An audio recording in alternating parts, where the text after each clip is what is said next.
আসসালামু আলাইকুম রহমতুল্লাহি বারাকাতু। এই দেখুন আমার জোগাড়ি লেখার চাষা ইট নিয়ে আসছে। বয়স ওনার 55 বছর। চাষা মাথায় কখান ইট? আর বাবা কই কম হই গিয়ে কখান? নকান। তা বয়স ক বছর হয়েছে তোমার? বয়স 50 পার হয়ে গেছে।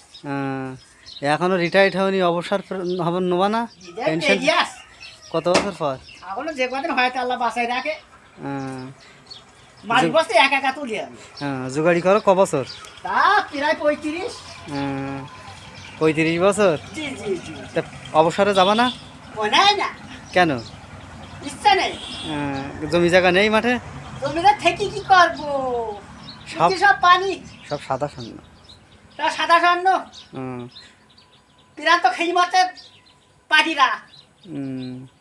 তোমাদের কিছু দিচ্ছে না? না। কেন আমলিক করতে নাই? নৌকা কথা নৌকা। আর এখন এখন জমাত।